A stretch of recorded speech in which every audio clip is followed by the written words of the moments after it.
Tom Clark's Main Event is a Boink Studios production. And now, on with the show. This is Daddy's show. Step off.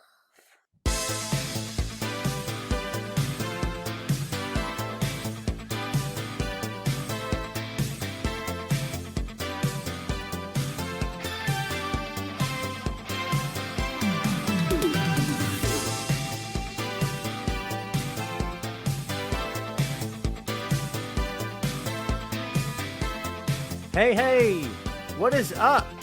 Welcome to the program, folks. Thank you for tuning in. Ladies and gentlemen, my name is Tom Clark, and this right here is Tom Clark's Main Event. There it is. What's up, kids? I try to time it with the fade out. You guys catch how I always have to like, you know what I mean? I should have timed that thing when I created that vid a little bit tighter. However, I did not. Production faux pas from yours truly. What's up, everybody? Welcome back to the show. This here be Tom Clark's Main Event. And yes, I am the aforementioned Tom Clark, your host since 2014, providing all the hot button pro wrestling news topics, analysis, plural of analysis. I don't know if it is or not. Writings, podcasting, match viewing, pro wrestling doing stuff.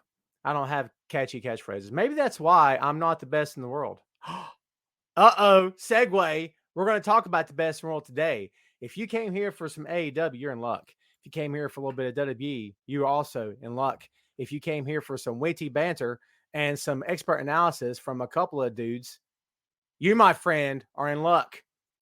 Good morning to Elvis Martinez. What's up, my friend? Carlos Martinez. How have I never pieced that together? I never see you guys like together in the chat. It's kind of cool. You guys are both going, that's not cool. Don't be dumb. I'm sorry.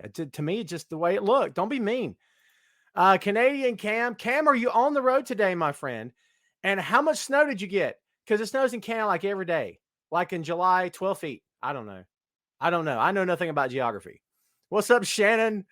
How are you doing today? Yeah, there's Sandy in Germany, my God in heaven. Sandy's here. Everybody can relax. Good to talk to you, my friend. Sugar Shane in the crowd. As always, hope you guys are doing freaking great. We've got some folks in the chat showing up right now. Please, everybody, give me the heart and give me the thumbs up. That'd be greatly appreciated. I will thank you all for it one day. One day, everybody here will get a cookie. Don't hold your breath, but they're going to be delicious. I promise you. I'm nothing if not a baker. So there you go. We've got loads of stuff to talk about today, loads of people to talk about, loads of programming to talk about, not enough hours in the day. If I want to cover everything, we'd be here till 12 o'clock tomorrow. I don't know about you. I got stuff to do later. So let's go ahead and just hit this sucker, hit the ground running. Everybody, welcome back to the show. A great friend of Tom Clark's Main Event, Mr. Phil Lindsey. Phil, how are you today, my friend? What's going on? I'm good. How are you? Doing good, man. I'm going to be honest with you. I've got a little something going from the neck up, and I don't know what it is. And hopefully it's nothing major because I got a trip in my future coming soon, and we're going to get to that here shortly. But yeah, throat's fine, chest is fine. So hopefully it's just do you have allergy issues, by the way? Have I ever asked you that question? Yeah, every now and then. Oh, dude, as a kid, I never had an issue ever. But as an adult, sometimes I'll just come down with the weirdest cold at the weirdest time. And I'm like, what is wrong with me? I'm getting old. And everyone's like, dude, you've got allergies. I'm like, what? And it's so funny because I never had that problem growing up. It's so odd. But anyway, we're not going to let that slower roll here today, folks. We got loads of stuff to talk about. I teased a trip in the near future. Tom Clark's Main Event will not be here next Friday. I know what you're thinking. Again with this guy, but this time I got a good reason because yours truly is going to Chicago for All Out. That's right. Phil's paying everything. He called me up and said, dude, I got you a plane ticket. Let's go. I said, awesome. Can I bring 5 friends? He said, yes, bring 10. Phil's loaded. I don't know if you guys know, but this online stuff pays pretty well. Is anyone buying this? Is anyone falling for it? I don't know. Phil's not falling for it, are you? All those Tony Khan checks for saying favorable things about him on podcasts. And that's it. Whatever. You're in the bag. You are in the bag and on the hook for All Elite Wrestling. Yeah, I will not be here next week, kids. Me and the boy are traveling to Chicago. We will be at All Out, so I'm very much looking forward to that. And we will post updates all weekend. We're going to go to the Fan Fest that Saturday. I'll post pics and stuff, so that's pretty cool. So yeah, I won't be here next Friday. So just everybody's aware. Stay tuned to the Facebook feed and everything, and Twitter and all that good stuff. And I'll put up as many pics as I possibly can, plus video. The AEW guys don't really mind the video being posted too much. In WWE back in the day, man, they were trolling the crowd for people with phones recording stuff. And I saw several people getting tapped on the shoulder. Nuh-uh, cut it out. So I would just always take the phone and go, is anyone looking? Click. And then, nowadays no one really cares, because what are they going to do? They're going to pull 5,000 people out of the crowd? Good luck, I guess. So Chris says, Phil, are you going to be there? Chris, did the sun come up this morning? Phil's going to be there. Gonna be there. There you go.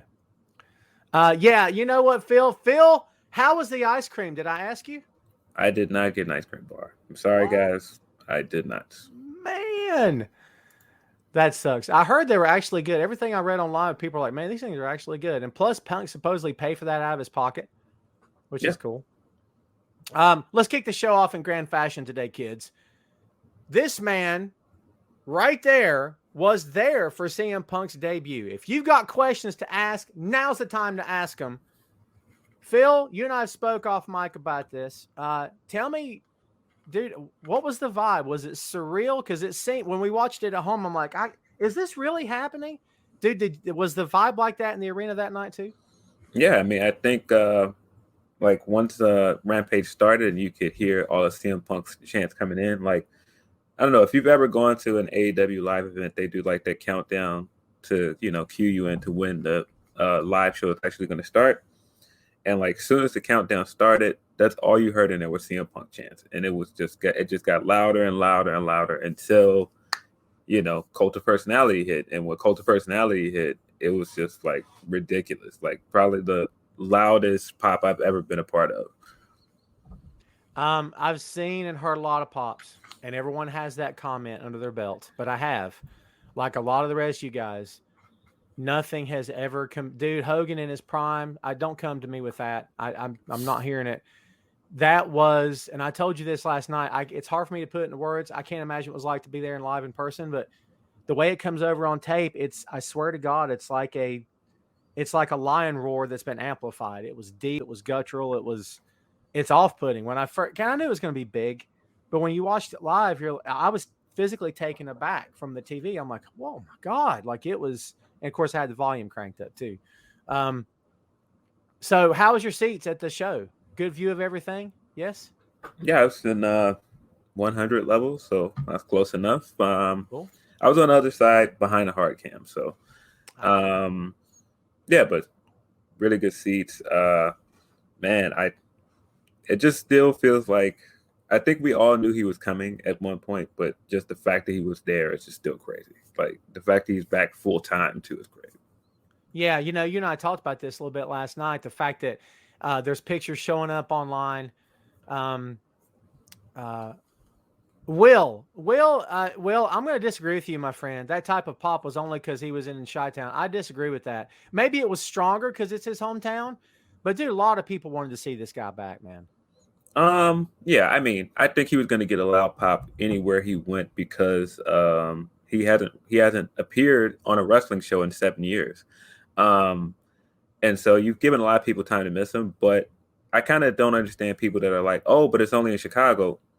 If you're going to bring Punk back and you're going to debut him, of course you're going to bring him back in Chicago. That's like the home of the biggest memory regarding him with Money in the Bank. So you're going to try and capitalize on that big pop. Sandy says, did you high five Punk? He didn't stage dive on you. Wouldn't that have been cool? My God, I didn't see that coming, man. That was surprising. Oh, man. No, I didn't high five Punk. I wasn't that close. I did see Sean Dean standing in the lobby, and he's from Chicago as well. Cool guy. Nice. Somebody just asked about R-Truth. I saw a blurb and his name mentioned on Twitter. Dude, enlighten me. What did Truth say? Because I totally missed it. Apparently, R-Truth saw a video about Punk on TikTok, and he commented that he was never as over as him or Miz, and he was always entitled, blah, blah, blah, blah, blah. Now, this could have been R-Truth trolling, or he may have never liked Punk. Maybe he had some backstage issues with him. I don't know. Leave R-Truth alone, guys. It's not that serious. Yeah, really not. Everyone's going to have opinions. My God, Seth still has a job, and no one crucified him for stuff he said. And he said a lot worse, I think. So, yeah, everybody can have their opinion. Like Elvis has an opinion that he wasn't excited to see Punk. He isn't the best in the world. Elvis, to each his own. I'm not going to sit here as host of this show, and I've told you this, guys, multiple times this over the years. I don't lambaste anybody for their opinion. Now, if your opinion is based on ignorance or hate, I'm going to show you the door. But, brother, you're allowed to feel whatever you want to feel about this. Hey, if you're not into Punk like that, that's perfectly fine. But sure, man, that night, that crowd was excited to see Punk. I was excited to see Punk as a Chicago guy, as a guy that's a big fan of him. It was cool. It was really cool to see him welcome back that way. It's a big deal, kids. Whether you like the guy or not, it's a big deal. The fact that, he didn't come back after a year. He didn't come back after 6 months. He was done. And everybody he talked to in every interview he gave for 7 straight years, that's why every time I was asked, is he coming back? I said no. Now, when AEW formed, in my head, I'm thinking, well, but then when you find out the Bucks reached out to him from the jump and supposedly the offer was good and he politely said no, I mean, at that point, you're like, okay, maybe he won't come back ever. A spitball this for me. What's your opinion on, and I know you were at the scrum later that night, but what do you think?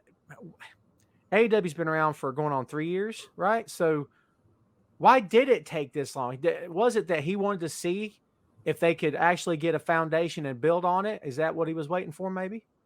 He said 2 things that I thought were really interesting during the media scrum. He said that they had been talking to him for over a year. So this had been in the works for a year and a half, I think is the exact timing he said. And then the other part is he mentioned Brody, and he mentioned how when Brody got sick, no one out of the locker room leaked it. They kind of treated it as like an inside thing, as a family thing. And he thought that was really respectable because at other companies, it would have been all over the news. And his wife would have had to answer all these questions while also dealing with this. And he thought that was amazing. And he credited the locker room a lot with coming there. He also, if I remember correctly, credited Renee Young because if she had not invited him to come back to do backstage, he might not have dipped his toes back into the wrestling world and made the jump back to, coming back full time. I guess basically what it comes down to, the stars and planets have to line up in such a fashion. Everything has to be right. well, really, everything, the water has to be right before you dip your toe in, right? It sounds like, he also dropped the line when he said that they had been in talks for a year and a half. He said, I'm hard to get, Tony had to wine and dine me for a while. That's nice. I like that. Sugar Shane's comment's been up here for 30 seconds because it's freaking awesome. The Straight Edge Society. Now, Mercury's not in AEW, but Gallows is there. Serena Deeb is there. That's a pretty cool little factoid, man. You've got Darby Allin as well, who is also a straight edge wrestler. Very good call, yeah. Hey, I'm the Straight Edge podcast host, so I should do a shirt. Oh my God! Capitalize, make some cheap, quick bucks on someone else's gimmick. Perish the thought someone in the pro wrestling business would do that. I'm not saying. I'm just saying. Shannon says Punk could have chosen anyone in AEW for his first match, but he has chosen Darby. I wonder how that worked, Phil. Who do you think chose who? Do you think it was mutual, or I wonder who the first person was? Was it Tony maybe that said, hey, you know what would be great? I don't know. I mean, there's some reasons there I have to assume because of the connection that they're both straight edge. You could also say that Darby's the closest thing to Jeff Hardy in current wrestling. And, of course, Punk had that legendary feud with Jeff Hardy. And then the other part of it is, if anybody's going to bump their ass off for this guy, it's Darby Allin. So even if there's some ring rust there, Darby's going to make him look good. Oh, yeah. Yeah, for sure. I'm going to be honest with you. I know it's going to be good. I don't know if we all know how good it's going to be till it happens. I think we all just sort of going, Darby and Punk, well, cool. This will be fun. Yeah, but I don't know if we know to the extent of how fun. Is this the main event of All Out, or is it semi-main event of All Out? I have to assume that the title match is probably still going to be the main event. Do you put Christian? I mean, is that a bad spot for Christian in Chicago to go on after Punk? Do you know what I mean? Yeah, it depends on what is your finish for that match. Like if because I know they're saying the Hangman's not going to wrestle, but if like whoever is the next up comes out after the match and it's like a big surprise, you can salvage it. But I don't know if you want to go straight to Punk in the main event. Yeah, I don't know. That's tough for me, dude. Molly, hello, Molly. Welcome back to the show. She mentioned Punk's promo from Dynamite, which was awesome. I told you this last night. The sight of Punk and Shivani in the ring together, almost some things I see, and it doesn't happen too often, but some things I see, it's almost like Photoshop image. And I thought, this is Shivani and Punk. Like, I can't. This guy stood next to Ric Flair in his prime, stood next to the Rock and Rollers in their prime, stood next to the Midnighters in their prime, and put a microphone in their face. That guy is standing next to CM Punk, and it's 2021. Oh my God, my head hurts. Like, it's awesome, but it's beyond surreal to me, dude. Just that visual, that visual I got. What about him giving his wife a shout out? That was awesome stuff. Yeah, that was amazing, and I just thought it was funny that AJ kind of no-sold it on Twitter and was like, "Oh, I didn't expect to hear my government name on TV today." That's a great way to put it. And freaking Punk, dude, just flat out, that's someone else's catchphrase. You might have to be a little bit patient on that one. Like, what? Someone else's shtick. Just flat out holding up a cue card that says, "Everybody cheer for Brian. He's almost here." I mean, yeah, that was great. Stuff. And then right afterwards, posting the picture of them shaking hands in Ring of Honor on his Instagram. Good stuff. Just think, dude, we're going to get that handshake in the third different ring of all time, because Punk and Bryan in the Ring of Honor ring, WWE ring, and then this, and then I'm sure we'll have, I might do it too, take the 3 photos and put them together in a sequence, and that's pretty freaking cool, man. Yeah. Pretty cool. Chris says, I heard there's a YouTube video of him winning the title sometime. There's a YouTube video. What are we talking about? What did I miss? Who are we talking about winning the title? Timothy says, I'm hearing CM Punk versus Darby Allin to be the last match before the main event. It does make the most sense. I kind of hate it for Christian. I kind of hate it for him because he is not an unfortunate spot because that's silly. He's in a world title picture. Yeah. But he's in a weird spot. Like, Christian is great, kids. Great. But like and unfortunately for him, at this moment in time, no one's hotter than Punk. So like to put him on the same show, and it's like, Yeah. I mean, do you think they go so far as to do a WWE thing where they have Christian talk to Punk backstage, like shake his hand or something to kind of warm the crowd up for Christian? Is that like too cheap of a ploy? What do you think? I don't know, man. It is a tricky situation for him because it's not just that Punk's going to be there. He's in the spot that everybody wants Hangman to be in. And it's really unfortunate that Hangman couldn't do All Out and they have to kind of delay that match. And I mean, just unfortunate in wrestling terms. I mean, it sounds like he's taking time off to be at home with his family. It sounds his wife's pregnant, and so that's a great thing. That's a joyous thing. That's not unfortunate, but Sure. just in terms of what that means for this upcoming pay-per-view, the timing is kind of unfortunate. Elvis says, so Punk say he left wrestling in 2005. Did he forget that Vince paid him big bucks? That's not what he was saying, Elvis. That's not what he was saying. He was saying that he left professional wrestling in 05. He didn't say he left the business in 05 because WWE is not professional wrestling. Now they do their stuff in a big ring, and they do it with turnbuckles, and they do it with chairs, and they do it with stuff that you would consider with pro wrestling. But in the strictest sense of the term, when the company doesn't call itself a pro wrestling company, how do I, with a straight face, go, WWE is a pro wrestling company? Now, I have in the past, because I've been like, don't call yourself something you're not. You can use the word entertainment, but I see a pro wrestling ring. So I'm guilty as the next guy of saying they're a wrestling company. But at this point in 2021, do I still call them a wrestling company when they obviously don't want to be that? No. And the thing is, this was clever because Punk didn't say anything that they don't already say. They already call themselves an entertainment company. Yeah. And he just kind of flipped their verbiage on his head. And also, if you want to go into the Ring of Honor stuff and the connection between him and Bryan being both Ring of Honor guys, Daniel Bryan's also a guy that's on record of saying, I had to realize that WWE's brand of wrestling isn't necessarily wrestling. It's like sports entertainment. And of course, I'm paraphrasing Bryan, but he's also made that same point. So I think there's definitely a connection there. For sure. Robbie is asking for a button that has nothing to do with this conversation, but because I love my audience, here you go, Robbie. Woo! So, Phil, I have a question. Took any train trips lately? Woo! Oh my God. So I know Rick says that wasn't him, but shut up. Did he say that? He said that he put out that response that was like, that picture is about as real as all the other pictures. You know, the Nature Boy doesn't ride trains. So, he's essentially saying it wasn't him, but the fact that we can all believe that it's him, it says everything about Ric Flair and his legendary career.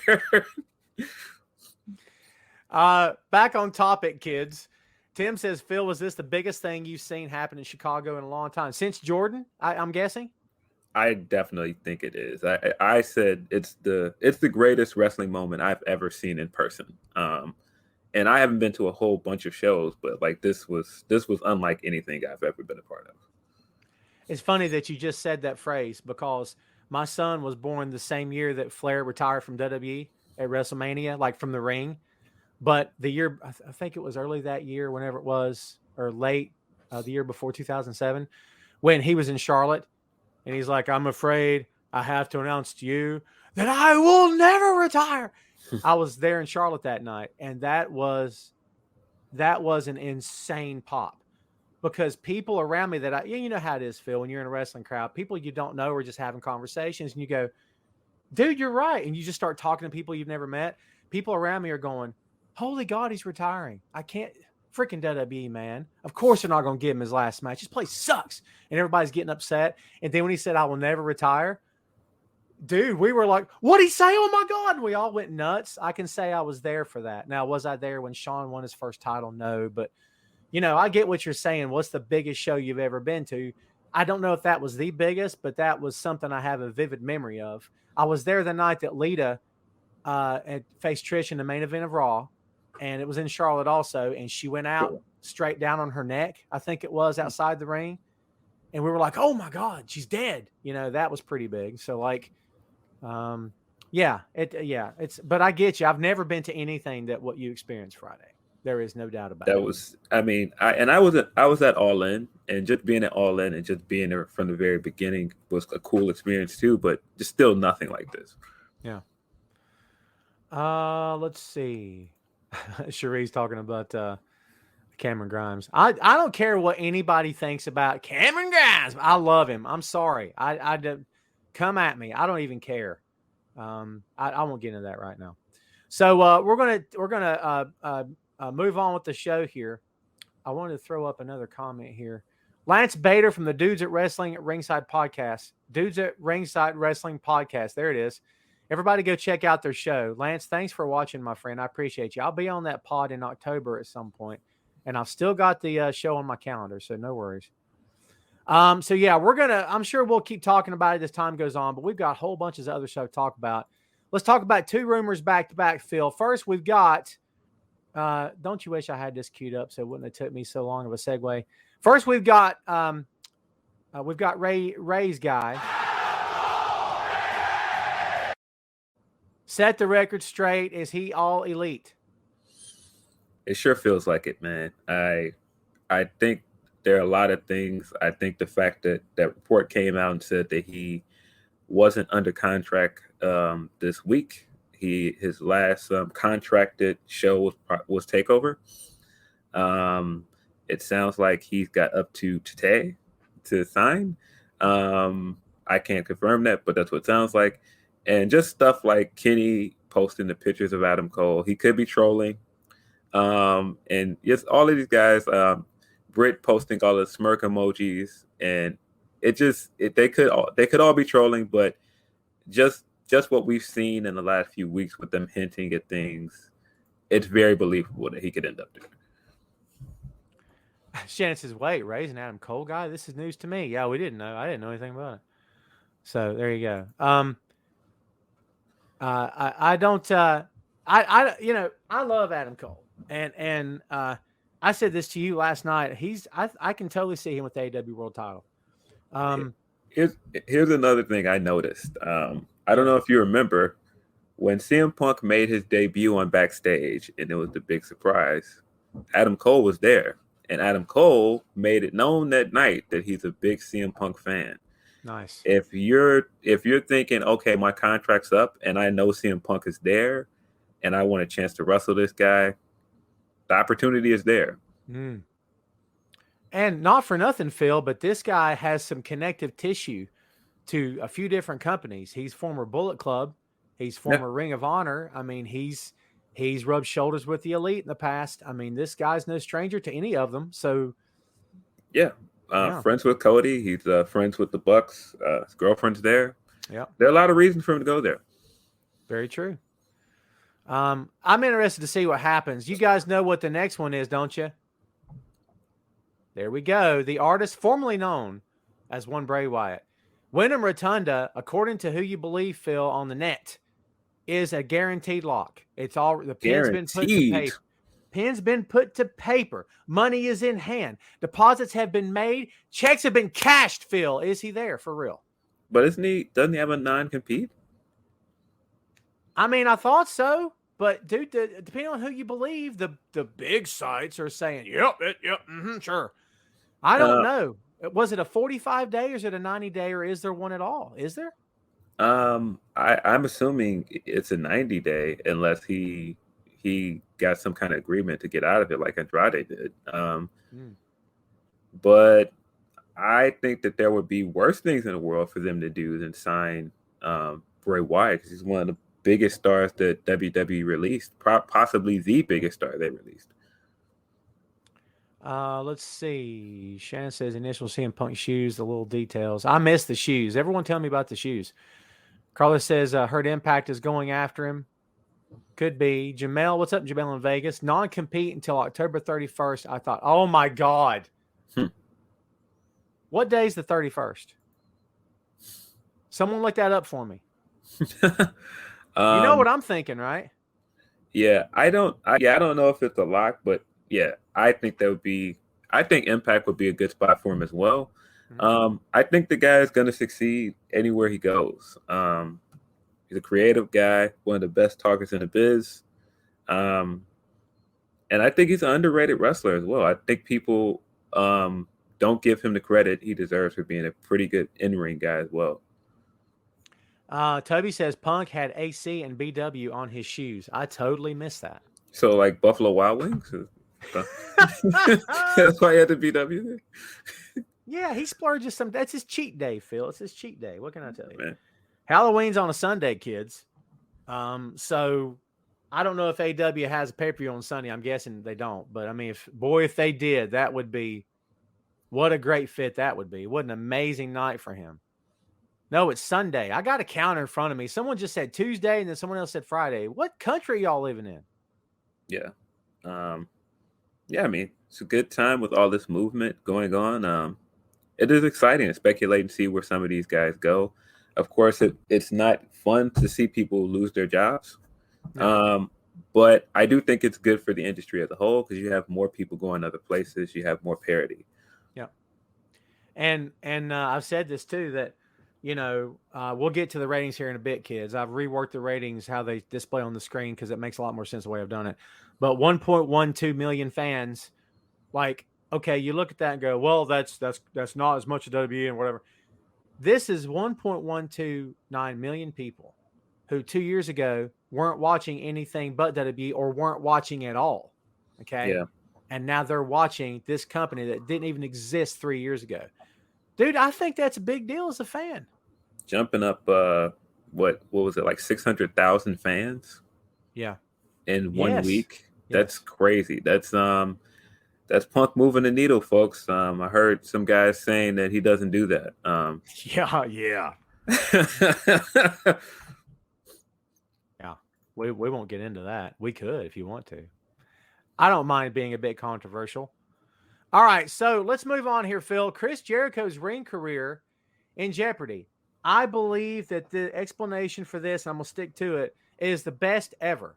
Because instead of doing the typical pro wrestling stuff where it's like, this is our last match. Okay, stop. It's nothing stops him from going after him again. We can all say it's his last match.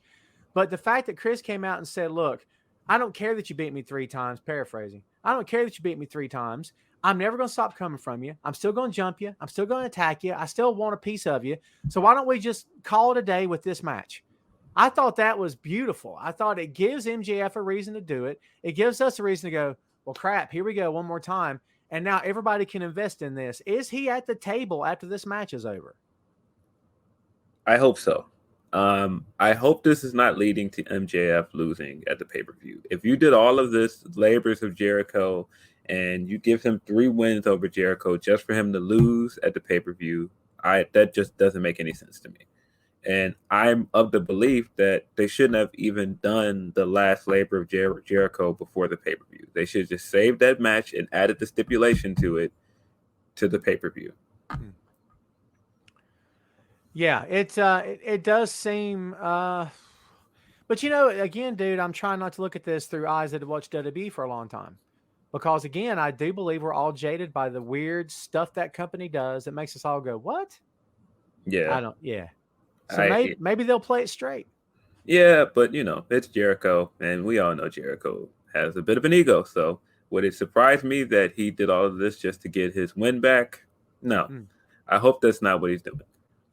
Not for nothing, dude, but maybe it is time. I mean, I'm not on a bandwagon of get Jericho out of the ring. That's not what I'm saying. But Punk's there, Bryan's on the way, Rotunda's probably on the way, Adam Cole may be on the way. I mean, at some point, someone in that top spot, whether it's Cody or Jericho, and Mox isn't going to be the guy, but either Jericho or Cody maybe have to slide out because Cody wants his company to succeed. And he's smart. He knows if he's always in the main event, no one else has room. He's a smart guy. Jericho's got to know that too. So one of the two, if not both, are going to have to slide out, aren't they? I think this isn't the first year where the biggest free agent signing that they had was technically Jericho because he was the most recognizable with U.S. mainstream fans. That's not the case anymore. He's not the most recognizable U.S. mainstream get for them. That's clearly Punk, and then you've got like Daniel Bryan coming in. He's not the name that he was in their first year. So there's a reason to move him to side. You can have him do commentary. He can eventually do New Japan shows again. This doesn't mean that he's just done wrestling. It just means that you can rotate him out of being a focal point on AEW. Plus, there's a way around it because he said, I will never wrestle in an AEW ring again. He didn't say anything about street fights. He didn't say anything about hardcore matches. He didn't say anything about brawls. They could always find a way around it if they wanted to.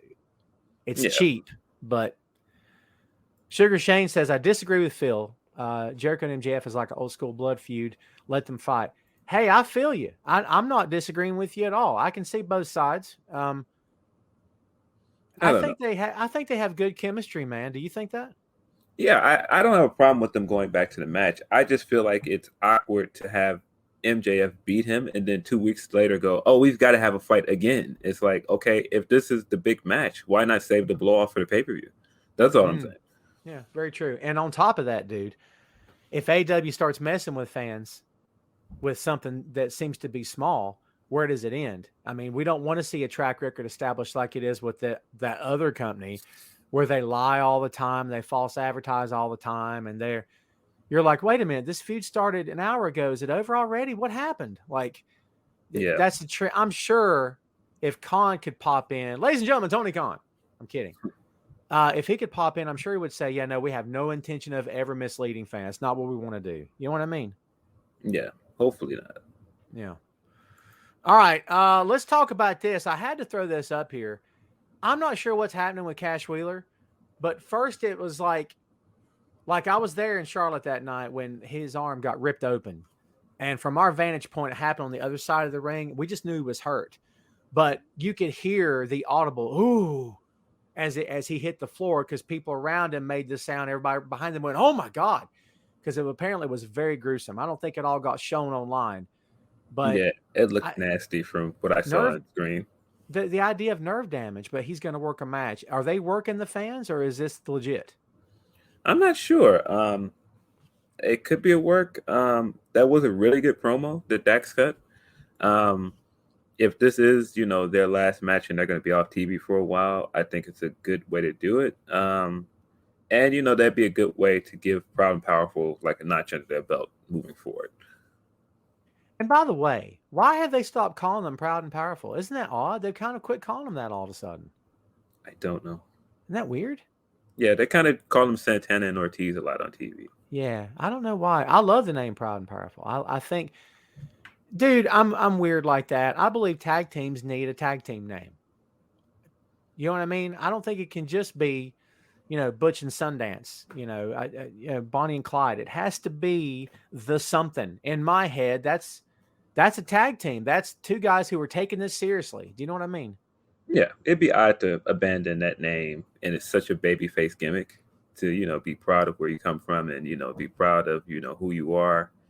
And to abandon it now when they're faces is kind of strange. So hopefully they haven't. Yeah, I agree. It's an odd thing to look at or to hear, I should say. Let's see. Shannon Selling posted a picture of it on his Twitter. Oh, talking about the injury to Cash.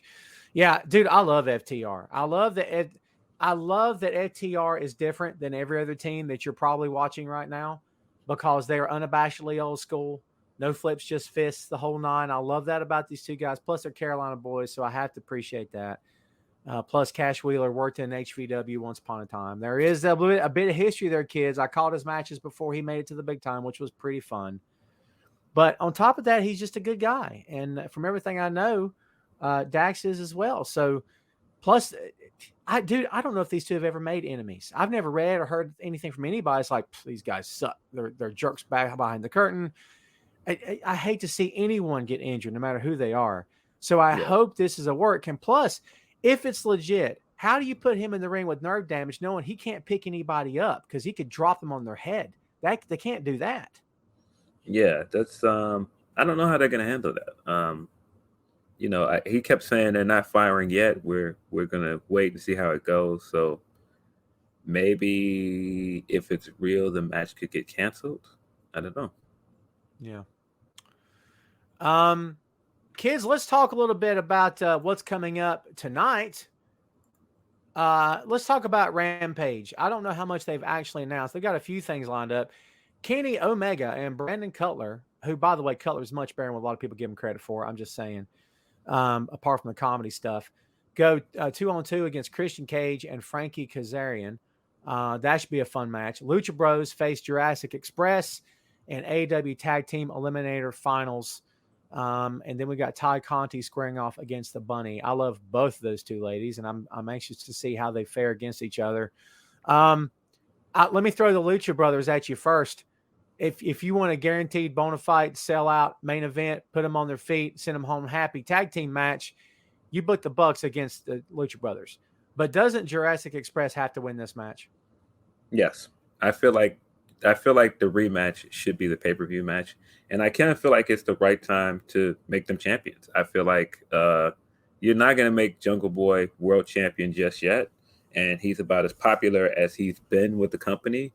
And Luchasaurus is always super over. He's always popular. Every time they give him a match, people pop for his offense.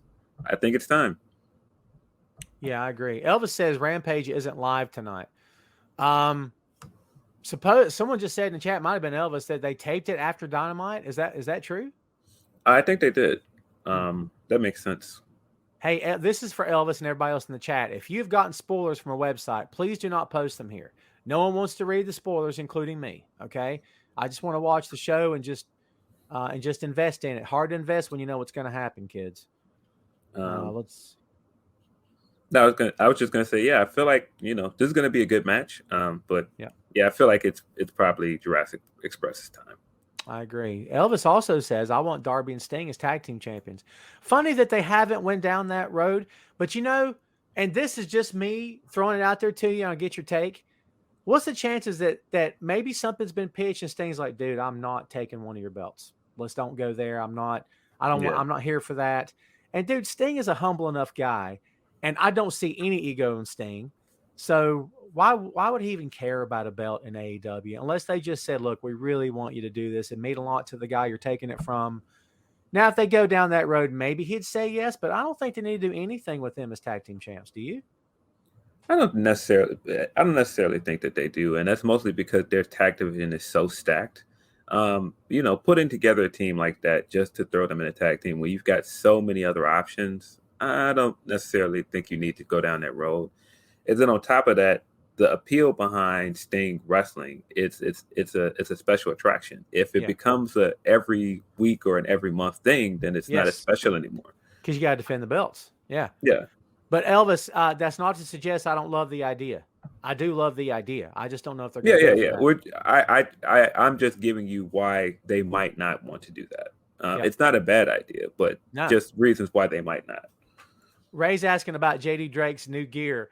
He was very Big Bubba Rogers in that outfit, which I'm okay if they go that route. But if his gimmick is he's running with the wingmen who have tried to make him look the part, make him a ladies' man, and give him style, why do they put him in a shirt, suspenders, and dress slacks? That's what? I have no idea. That was an interesting look. The wingmen are an odd hodgepodge group of guys in general, though. Dude, I'm so happy for Drake. Drake behind the scenes is a really, really good guy who has worked incredibly hard to get to that program, and I wish him nothing but luck. And I think I suspect he's probably having time of his life right now. And from a purely nosy standpoint, I would hope that he's banking that money, which is always a good thing no matter what level you're on, because even for someone on Reigns' level, that money could stop tomorrow. You never can tell what can happen in this business. It's so up and down. But I hope he goes much farther than what he is. I think he's got it in him. In my opinion, he's got it in him. So I think maybe it's kind of like he keeps trying to test drive a new car, but hasn't found the one that's going to be the one he wants yet. Maybe that's what we're seeing. Yeah, we'll see how it plays out. So tell me what you think about we've got Omega and Cutler against Cage and Kaz. I think this is going to be an insanely fun match. Not that the other tag match won't be. I think this will be insanely fun. And Christian needs, not that he doesn't have it, because Christian's already got some teeth against Kenny, because he's like, hey, I beat you one time. Don't think I can't do it again, which is awesome. What are you expecting from this match? I really like the way that they've structured Rampage every week. I mean, it's only been 2 episodes so far, but just so far, it kind of seems like the Eliminator tournament finals will probably be the longest match, and I can see this being like one of the shorter matches, and then they've got the women's match. So yeah, I don't think that this is going to be like this big showcase, but they're going to do all the comedy stuff because, of course, his Cutler's there. He's going to be doing copious amounts of cold spray. He's spraying the title belt now, which is the funniest thing ever. Like, I'm sorry, the cold spray is hilarious. This week when he sprayed Christian in the face and then he was laying on the ground and he was still spraying him in the face with it, hilarious.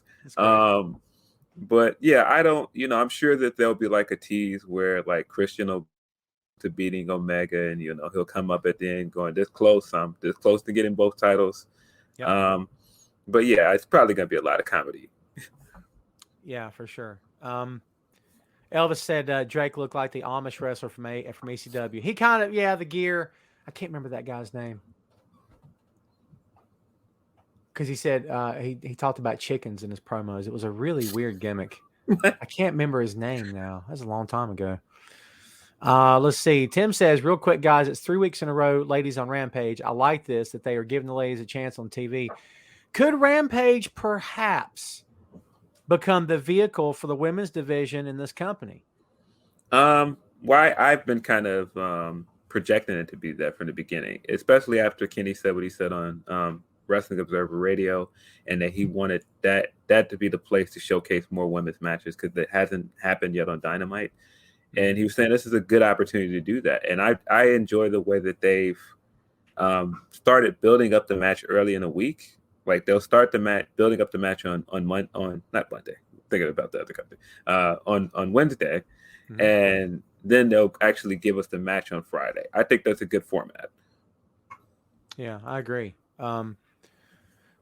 Yeah, I'm interested to see where they go with it, and I don't. The jury's still out for me on Ty Conti. I again, we talked about it funny. We talked the same. We tend to circle in the same thing, or at least I do. I don't have a bad opinion. I don't have a good opinion. I'm still. Is she better than she was? Yes. Does she have a bigger platform? Yes, yes, and yes. Do they care more about what she can offer? You better believe it. Popular too. Yes, she is. Am I sold? Not yet. Doesn't mean I'm not. It doesn't mean I hate her guts. It's just I don't know. I don't know what I'm waiting to see, if there even is an it.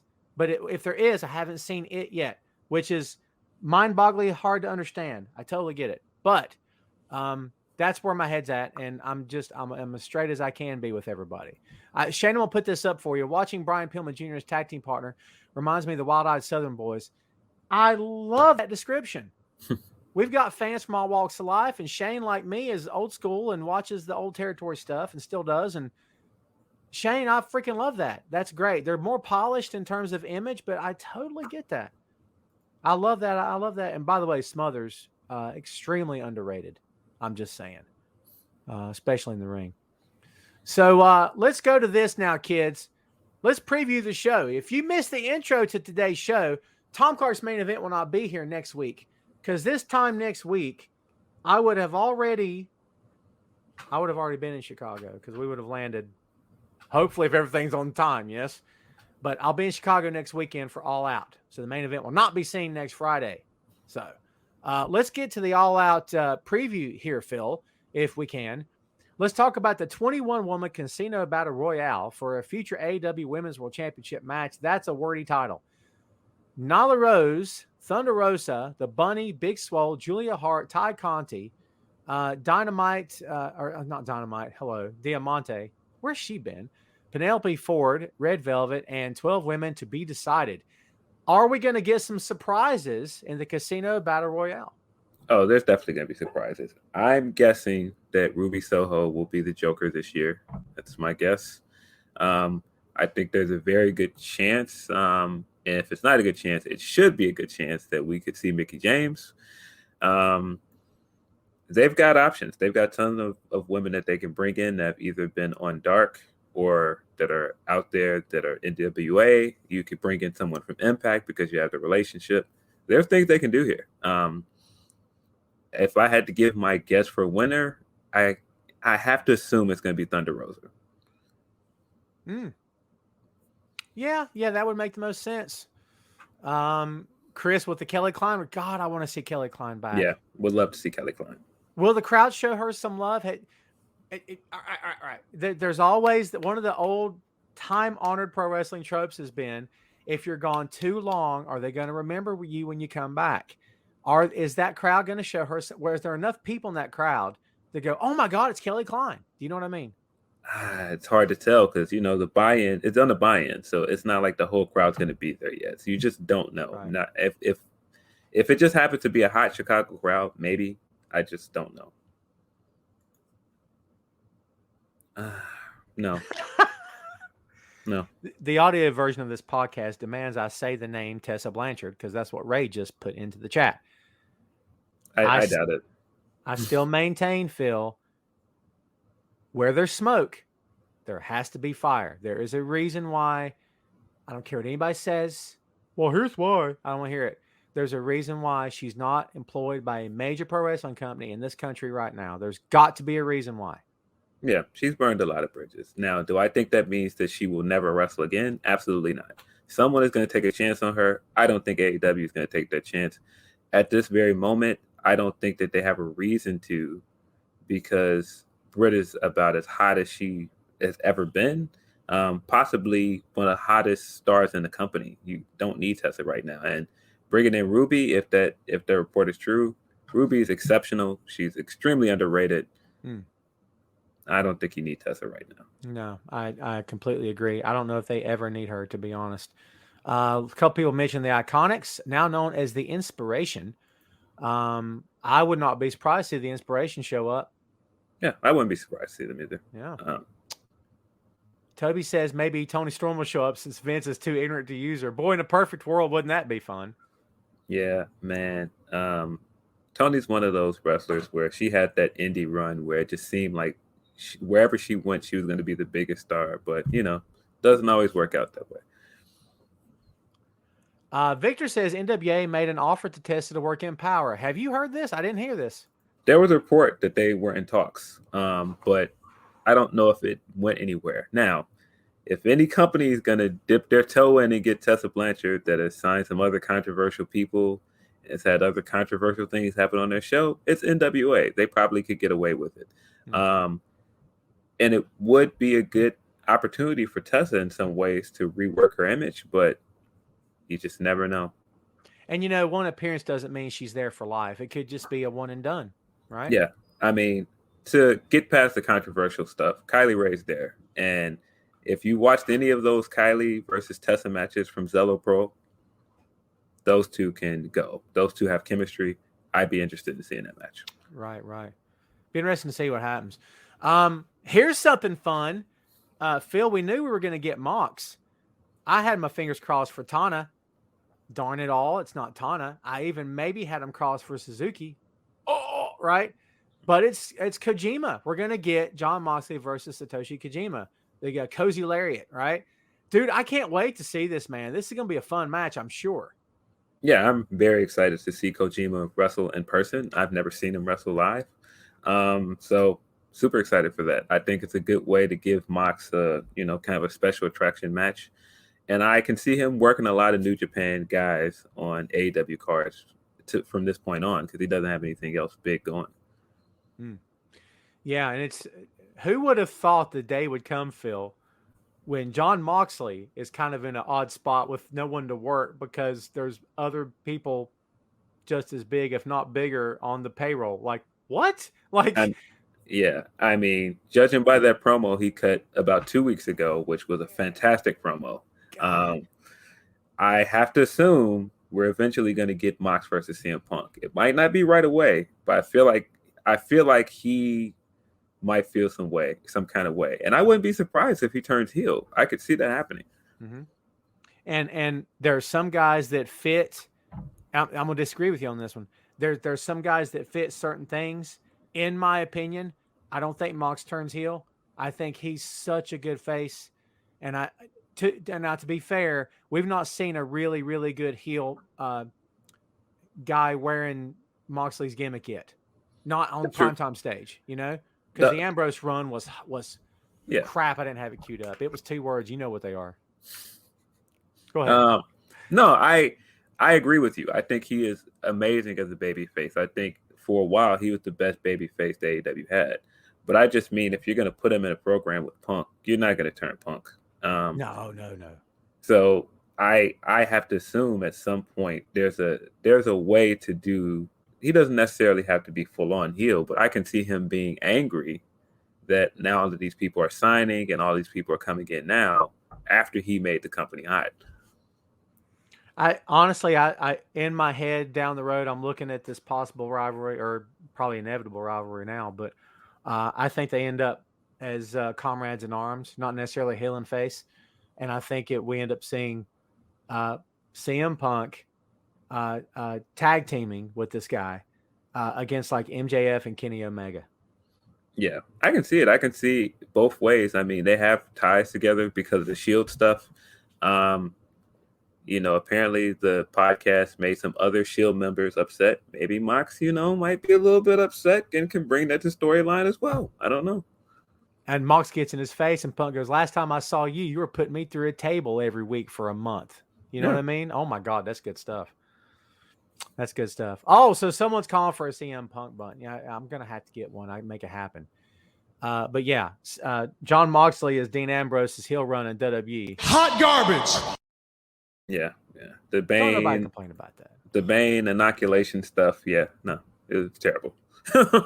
Yeah. And kids, if you've never heard his appearance on Jericho's podcast, go out of your way. And I know it's water under the bridge. He's moved on with his life and good for him. Go out of your way to listen to it. It is incredible. So Punk's pod was not only revealing, it was entertaining, but I would say Mox's pod is revealing and then entertaining, because stuff he says, I'm like, they wanted him to say what? Like it's, yeah. Like just when you think you know the levels that company will stoop to, go listen to what Moxley said and everybody will find out. Crazy. What about Dr. Britt Baker, DM, and yes, I did that in Charlotte, DMD, with Rebel versus Chris Statlander? Is there a world in which Chris Statlander walks away as the new AEW Women's World Champion? No. No. This is going to be a good match, but Britt's not losing. She's just too hot right now. I think there's still a lot of real estate with her as champion. I think you still got to get to that match with Thunder Rosa. Yeah, I don't see Chris Statlander winning. But she has been great since she got back, and I'm pretty sure it's going to be a good match. And you know what? The amount of impact that JR has had on that company, in my opinion, is maybe more understated than we possibly know. Because when she first hit the ring, when she first started working on TV, and Excalibur's sitting there with a straight face under that goofball mask of his, sorry, and says things like, she's from this planet, she's visiting this planet, and she's an alien. Straight face. And you can hear Ross under his breath like going, what? Like, I can envision the guy turning to him saying, are we really trying to sell this to people? And dude, it kind of feels like someone listened and said, okay, we need to back off this. Let's just make her fun to watch. So I'm into it now more than I was before. Yeah. I mean, just her athleticism, just what she can do for her height and everything. I think she's really great. I think she's eventually going to be champion someday. She probably would have been champion by now if she did get injured. But yeah, I don't think she's winning it next weekend. Christopher with a great point. What'd you think about Cole using her submission move? That was awesome. Yeah, the hints are there, man. The hints are there. I was in the building when Britt came out to Adam Cole's old theme music at All In. Oh, there you go. Good stuff. We're gonna get there, Sandy. I promise you. It's on the docket. Don't go anywhere. Yeah, let's see what else we got going on. Not much on the card. I mean, CM Punk versus Darby Allin. We'll just move on. No, CM Punk versus Darby Allin with Sting. You could throw in the with Sting part, and I go, Punk's going to be standing in the same ring with Shivani. That's one thing. Punk standing in the same ring with a kid that's painted up like Sting. Oh, and then there's Sting. What? Like, that I'm sure will be a screenshot worthy moment just to save the image on my phone forever. Just how that looks. Like, we've talked about this already, but what are you personally expecting from this match? Yeah, I'm sure Darby is going to, try and do something very reckless and dangerous. And, we're all going to, wince and hope that he's okay. And, I'm curious to see how Punk looks, man. We haven't seen him in ring since Royal Rumble. I don't know. Apparently he's been training. I don't know. Like I said, I think Darby's going to make sure that he looks good. I think we all know Punk's going to win this thing. Mm-hmm. I don't know. Do you think it's possible that Punk is the voice of reason here backstage going, dude, you don't have to throw yourself off that ledge. Like, and try and talk, listen, man, we'll have fun, but listen, I need you to be safe. Do you think he'll actually be the one telling this kid that? Maybe. Will he listen? I'm sure he's probably going to be like, hey, you go nuts here, bump, B2K, bump. But I'm not rising to that occasion with you, sir. I am 40 plus. I'm not doing that. Right. Good call. Yeah. Matt Hardy's tried it. Matt Hardy tried to hang, and not that Matt can't hang. Matt's still very good, but he tried that stuff off the crane. And I mean, I'm just saying. Oh my God. Yeah, that was horrible. Oh my God. Bless Matt Hardy. He looked great this week. Oh, he did. Face covered in blood, but he him looked and fantastic. Cassidy had a really good match, dude. Yeah. I really loved him. The money spot he does where he took the money out and then he came back after he dropped all of it and tried to put it all back in his pockets. Hilarious. Yeah. Yeah, it's good stuff. Let's see. We've talked about the Bucks for a bit. We do believe it's going to be the Young Bucks versus Jurassic Express inside a steel cage. One of two things happen here, folks. I believe Jurassic Express win the belts, or Luchasaurus, or they lose, and Luchasaurus says, "I've had enough of this kid. I'm going to kill him."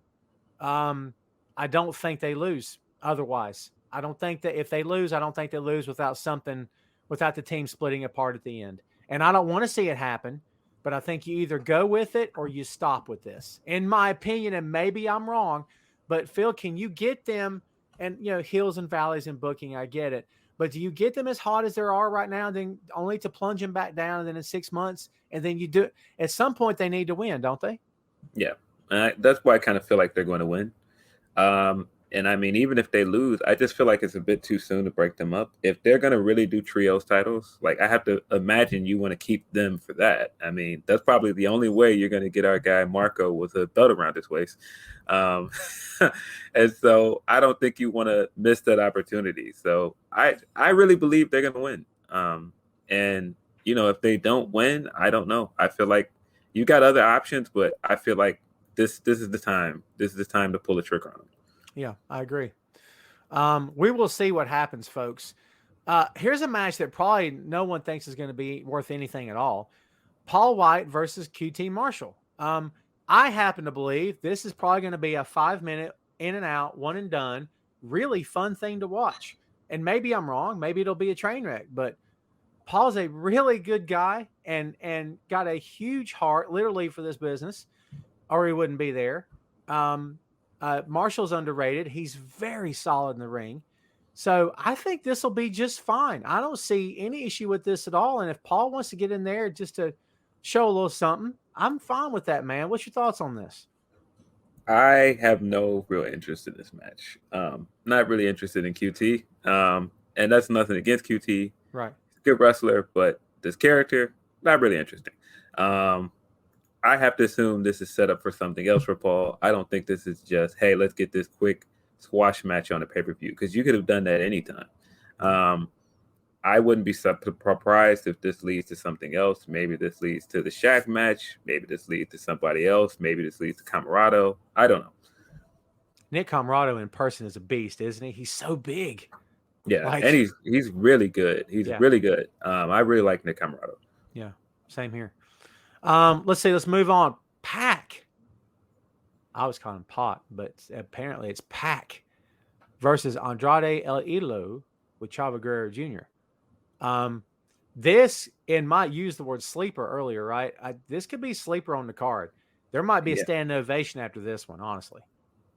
This very much has a chance to be the best match on the card. I think Andrade has a lot to prove here, and Pac is always Pac. I think this match could very much overachieve. Well, not overachieve, but it could, surpass expectations. There is a thought to me with all this Andrade stuff. I could see the Lucha Brothers turning on Pac and aligning themselves with Andrade. Yep. There's a story there of them winning the titles and doing that. But for me, I feel like the option should be the Jungle Express. And Toby, just at the same time you said that, how long till Lucha Brothers join Andrade? Could be next Sunday. Could be it. Chris is asking, where is Anthony Ogogo at? I'm not really sure. Have we heard anything about him lately? I believe that he is recovering from an eye surgery. He's been having issues with his eye for a while from his boxing career. He's legally blind. So wow. Yeah, I think he's been having, it's one of those nagging injury things from his boxing career. All the best to him in his recovery, obviously. I think he's got some potential as well. We'll see how it works out. Someone just mentioned in the chat, where'd you go? Sandy in Germany. Is Ric Flair showing up? Well, he's going to be, this weekend he'll be in NWA. So I think it's only a matter of time. Now, are we going to see Flair as a full-time permanent fixture? I don't know about all that. But I think they'll eventually sign him to some sort of deal where he'll show up occasionally, Yeah, I can see him showing up and doing some stuff with Andrade eventually. That'd be a good spot for him. People that think he's going to wrestle, I don't think Rick's wrestling. He shouldn't be wrestling. No. I agree. Ray says, "Where is Miro?" Holding that title and living his best life, man, with his flexible wife. And come on, man. Oh, that's really good stuff. It's interesting that he's not on this card, though, right? Yeah, I know he should be. But I feel like they're kind of grooming the TNT title to kind of be like that main title on Rampage. That's what it seems like. It's a television title, really, is what it is. Yeah. Yeah. I'm down with that. I love the World Television title concept. I loved it when Arn held it, when Tully held it, when Dusty held it. I loved it then. I love it now.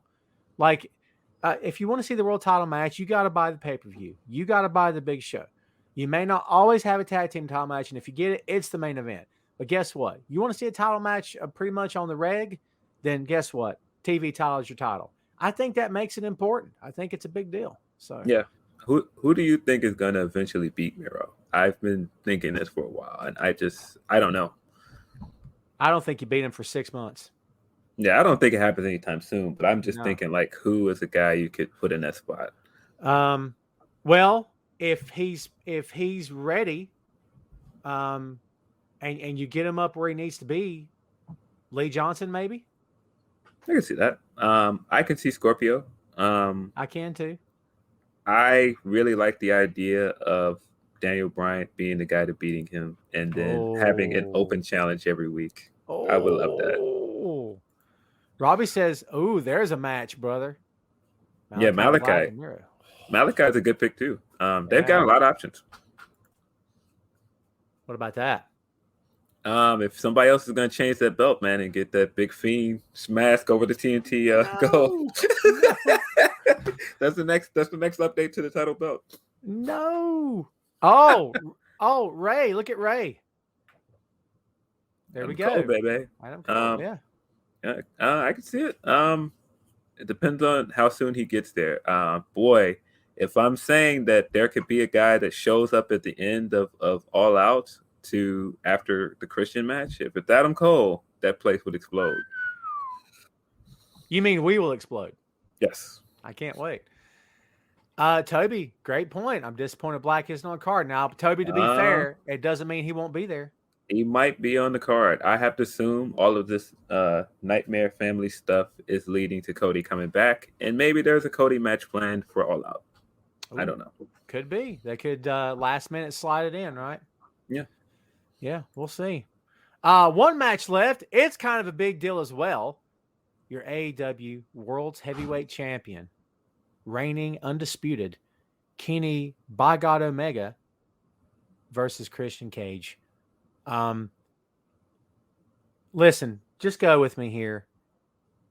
I want you to book this right now. Give me a scenario which Christian wins and it works. I don't think that there is one, but I will try. Go with it. I think that you could book this where I think the only way that you have him win this thing. Well, no, that doesn't work. Because I was gonna say you can have him cheat again, but I just think that would be a very unpopular decision because everybody wants Hangman to be the guy that beats Omega. And if it's not everybody, the majority wants it to be Hangman. And so I just don't know if there's a way that they can do that. I personally think Christian has a one-winged angel waiting for him at All Out. I think he avoided on Rampage, but it's a coming. I mean, if they really wanted to I don't want to say swerve because that's what the other company does, but if they wanted to do something different, they could have Christian go over and then Hangman comes back, takes it from Christian, and then Kenny would have a case to say, you might be champ. You couldn't beat me, could you? And then he challenges and can't beat Page for the title. Yeah. That could be a way to validate Page because I as a spectator need a reason to believe that Page can beat him now because we've seen that he can't. And I know the cheating happens, but we want to believe the baby faces can overcome. And so far, he's not overcome anything. So, I need to know he can beat him. And I think that might be a great way to prove that he can. The only other heel in the company that would be satisfying to see Page beat is MJF. But I feel like there's more story reasons for him to beat Omega. Very true. Very true. Well, kids, there's your All Out preview. And we've got a little bit more stuff to touch on before we call it a day here. Everybody that's been asking for WWE news, shut up. I'm just kidding. We'll get there. I'm not going to let you guys down. But first, let's talk ratings. Tom's reworked some stuff. There they all are, and they're so pretty. This week, and I'm including Rampage now. When I say this week, that means last Friday. You know I'm a day behind because I go live on Friday. So when I say this week, I mean last Friday. Last Friday, Rampage. That's why, hence the date. 1.13 million. Dynamite, 1.17 million. That's this week, 8/18. Yes. Yeah, I got the date wrong. You know what I mean. 8/18. That's wrong. 8/18 was all right. God bless it. It makes my head hurt. You get the deal, though, right? Yeah. I hope you all do. Yeah. So anyway, interesting numbers. Punk's debut blew it out of the water for Rampage. Dynamite with another great number this past Wednesday night. They seem to be on a roll. They seem to be cooking with gas. I believe it's going to take some massive missteps on their part to dip that number below 900. And maybe I'm wrong. Maybe it'll dip next week. I don't have any idea, but it seems like they're gaining traction. Oh, yeah. This wasn't probably the best episode of Dynamite this week, but I still think they have a load of momentum. And I mean, man, the thought of them not being done signing people, possibly getting Daniel Bryan soon, possibly getting Bray or Adam Cole, Ruby Soho. Yeah, there's a lot to look forward to. Yeah, for sure. So there's just some numbers, kids. There you go. Let's get to SummerSlam results, and we'll fly through these here real quick because there's something big that happened. I know we'd like to talk about just a little bit. Big E defeated Baron Corbin in what I was told was a really good match for them, for Corbin anyway. But honestly, I can't say that I watched it. I will go back and check it out. RK Bro defeated AJ and Omos to become the new WWE Raw Tag Team Champions. Alexa Bliss defeated Eva Marie for in a singles match. Damian Priest defeated Sheamus, WWE United States Championship. The Usos retained WWE SmackDown titles against Rey and Dominic Mysterio.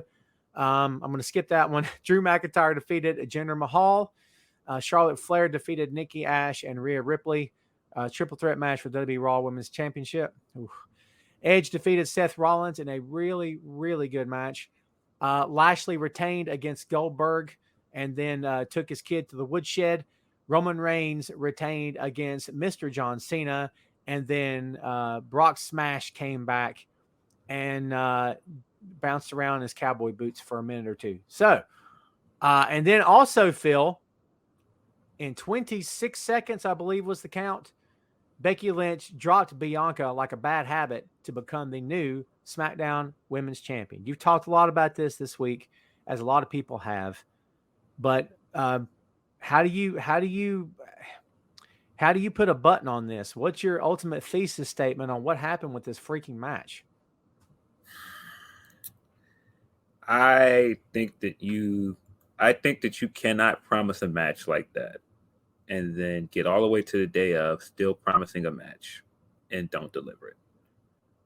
There are too many people that tuned in to see the rematch of Bianca versus Sasha for you to put that match on this card and basically go, yeah, we're still doing it all the way to, and people are smart enough to know that this match is not happening. If a sect of your fans know that this match is not happening, why are you still showing the video package before the match? That was our first mistake. Showing the video package was just, I didn't get that. That was incredibly stupid. And you create this optic of all the history that these two women created together before that. And then you send out Carmella, which you put Carmella in such a terrible spot. And then you send Becky out there. Could have been fine. Could have been great. It's a great surprise. Everybody's looking forward to her coming back. And then you somehow ruin her return by having her squash your best babyface. You have her do what she accused Charlotte of doing for a year. Yeah, and I mean, there's interesting things here. If I want to get out of the fact that they executed this very poorly. If you look at it, it stays the exact same way as her heel turn at SummerSlam, her quote-unquote heel turn when she became the man, because she was in a triple threat match with Carmella that was there and Charlotte. So there's the staging of it makes a lot of sense. It seems like this is a heel turn, but I feel like you could have gotten there without squashing Bianca. I agree. Will, with a valid point. If this is where they're going, this is what we're going to be dealing with. It is what it is. Yeah, I mean, and two things can be true. This could set up a good storyline, and it was a bad idea to squash Bianca. Sure. No. Yeah. It can be good and bad at the same time. Water can be hot and cold. I'm just saying. Yeah. Shane says for WWE not working and caring for what AEW does, they sure are reaching and reacting. A lot of people are saying this was all because of Punk. Is that true? I don't know if it was, but I have to say, and we talked beforehand, and I have to say, a lot of those people that were going, what if Punk doesn't show? What if they false advertise? What if they, do all of that and their fans get there and they're mad? Well, that's precisely what WWE did on Saturday night, folks, because they falsely promoted a match that was never going to happen. And if the reports are true, they knew that she was not going to be able to wrestle for a week. And they'll do this again too. That's what they do. Yeah. So again, I don't want to make this a Becky thing. Becky's great. She looked great. Not upset with Becky. This could end up being a good heel turn, but I just think the way they executed this was really poor. I have a thought on this, and I may save it for a column because it kind of just jumped into my head. Now I totally want to write it, so I think I'm going to save it. But yeah, it doesn't.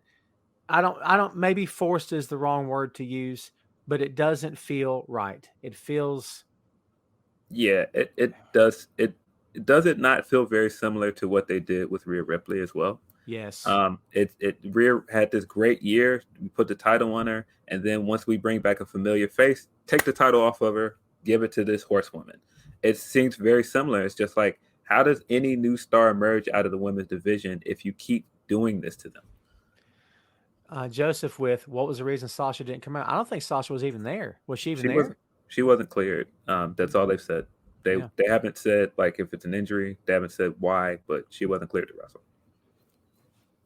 I mean, we're all guessing it's COVID. It's quite frankly, kids, it's quite frankly none of your business. And it's none of our business either. If she's got something going on, that's her life, man. And people making it her business is weird. It's not her call to take herself out of the match, I would guess. It's the company's call to false advertise it for 7 straight days. So what? Exactly. They had a whole week to prepare, and this is what they came up with. And like I said, just the optic of it, of creating all this importance around 2 Black women, main eventing and everything that they've done, winning the SB, and then coming straight out of that and taking the title off her. It's just such a bad look. Like, what were they thinking? I just don't get it. Well, and people are making comparisons to Kofi, not just because Kofi and Bianca are both Black, which is, I'm sure, a big reason, but also because they did this exact thing with Kofi, who was also beloved, also had a great year, also took the title belt in his hands to Africa. Yes. In his hands, and let little kids touch it who will never touch it again. Ever. More than likely, ever. Okay? Yeah. Man, that was his first time home since he was a kid, right? I think so. And then just ripped it away from him. Like, yeah. Man, if you haven't seen that WWE 24, by the way, guys, really, really good. I boohooed several times during it because I was just so happy for the guy. Excellent. It's just really, really great moments for him. But yeah, it is similar. And I just, I don't want to say that this was a racial move to take the title off of her, but I definitely think that it says something about how they protect Black champions and how they protect Black wrestlers. I just don't feel like the same care is put into making them into believable stars.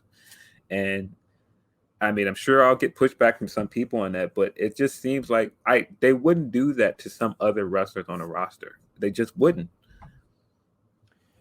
I agree. I don't think they do that to Roman, in my opinion. No. And ACH, this is going back a couple, 2-3 years. You know where I'm going. The whole T-shirt thing. And when he went, first he's legit upset, and then he went a little like farther than what, and then even people who were defending him were like, dude, my God, what's going on with this guy? Then it started feeling really weird. The first time I saw a pic of that T-shirt, I'm like, dude, look at this shirt. Like, no one knows. As the white guy in North Carolina, I sat back and said, Oh my God, they said yes to this shirt. Are you kidding me? Horrible. Horrible decision. Yeah, I know. I just don't want to make this a big racial thing, but I just feel like it's impossible not to see it that way because again, you started the match with all the optics of all the history that these two black women made together, and to go that far to go, okay, well, here's our biggest star now. We don't need her anymore. Take the title off of her in 20 seconds. 100% right. It's a mess, as my mom would say, kids. It's a mess. Yeah, it really is. It looked really bad. But you know, it was a show of peaks and valleys. There were other things on the show I liked. Like you said, you know, Rollins versus Edge was spectacular, probably match of the night. I thought the Usos versus the Mysterios was better than I expected. Yeah, there's a lot to like on this card. There was a lot of weird stuff like the dewdrop stuff, and I don't know. You already taking the title off of Nikki, not even 2 months in. I don't know.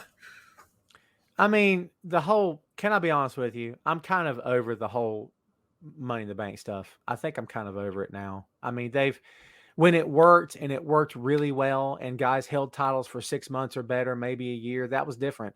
But like now it just feels like I'm just over this. I just don't want to see this anymore. Like but I guess my response to that is we haven't had like a really good women's Money in the Bank run. Like Carmella kind of held that thing way too long, and then she got the win, and Asuka didn't really get a cash in. Bayley probably had the best cash in my opinion, but she didn't hold that thing past a day. Yeah. Nikki, same thing, didn't hold that thing past a week. And I feel like we haven't had like I feel like we need like a good heel Money in the Bank winner for the women to like hold this thing and tease it, and you know, put this thing on the map for them in the same way that people like Edge and some of those other more popular winners have done. Yeah, I mean, I get your point. I just in my head, it meant so much at one time for the men and the women too to a degree, and now it just feels like it's. I don't know. Cherie says Priest looked very good. Priest. Yeah, he did. Not that we didn't see it in Ring of Honor. I thought we all saw it in Ring of Honor. A lot of us did. That, man, this guy's got something. And, dude, you know they knew it, too. They knew it. And I'm sure they put in a bid to keep him from leaving. But, you know, I think he's adapted. He's got the size. He's got the look. And maybe I'm dead wrong, but he seems to me to be a guy that if you put the camera on him right now, he can cut a promo. And I don't know that all of them can do that in that company, but he feels like one of the guys that can anytime you need him to. I think that's important. Yeah, seems like a very smart guy. Seems like a guy that knows the business. Yeah, I like him. Dude, when I interviewed him when he was still Martinez, he was all business. He was very polite, but he wasn't. We weren't laughing and cutting up and joking. That's not him.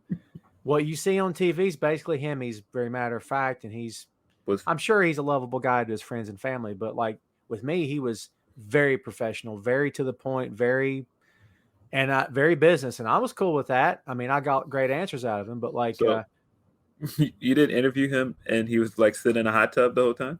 No. Wouldn't that have been awesome? That'd have been hilarious. You like standing next to him with like microphone. And he's in a hot tub with like a bunch of ladies and champagne. Yeah. Hold on, Tom. I'm getting a refill. What'd you say again? Yeah, that'd have been great. Funny story. He was actually in his car, I'm sure, traveling to another town for an ROH show. Because there was a couple of times he had stopped and I thought to go into a store to buy something. He was trying to hold the phone away and thank the person behind the counter. They went back to the interview, but he had a long car ride. So I took about an hour or so of it. And it was, you know, again, he was straight to the point and I got everything I needed. And I actually was like, interviewing Big Show was different because Show was great sense of humor, comical, made me laugh, legit laugh during the show. But I appreciate both kinds. So I was okay with that. Toby's like, I didn't realize Priest is almost, dude. Yeah, he's got some years on him and he may not look it. Maybe he does, but I still think he looks great. Yeah, I agree. So, all right, kids, there's your quick review of the SummerSlam. Don't know how you guys thought about it, but people have been talking about this one. We got to talk about this because, oh my God, Walter versus Ilya Dragunov. Dude, You did see this, right? Tell me you saw this. And oh my Man. God, this freaking match, Phil. Really, really good match. I am convinced that these two men are not human. The way that they were hitting each other was just insane. Just some of the chops that Ilya took and just got right back up. I was like, what? Crazy. I've vouched for this before, and I'll do it again here on the show today. Anyone who's never watched their work with Walter and Jordan Devlin back in Ireland, you have got to go watch Top Rope Wrestling, I think. Yes. Or OTT? Over the Top. That's it. Yeah. Dude, the video packages are so well done. The matches are so well done. And, I mean, Dragunov just kind of slid into the Devlin spot here, but Dragunov's different because after the match, he's like, no, the Czars. And he pinned him with one foot. And I'm like, this guy's going to be a heel. He's not going to be a babyface, dude. Like, they put over, well, he's got his kids watching this match. And shut up. He's going to be a heel. I'm sorry. That's what I see. Yeah, this is easily probably match of the weekend. Like, this was incredible. There were a lot of good matches on the TakeOver card. I really enjoyed Dakota versus Raquel. Mm-hmm. What else was on that? Oh, the NXT Championship match was what it was. I think we all knew Samoa Joe was going to win. Big old muscle buster to put our guy Cross away. It's a good weekend of wrestling. No doubt. Sandy, listen, you're over there in Germany, so I'm going to ask you, and this is a legit question. In terms of like local, I don't know how do you have local feds happening where you live? And have you seen Walter in person? And is there a mystique around Walter like it would be in the States for a Brock or for a Hogan? I'm legit asking because I've never heard that take from anybody in Germany before as a pro wrestling fan. I'd love to know the answer to that because there's a mystique about him here in the States already with the hardcore fans because we all know what he can do.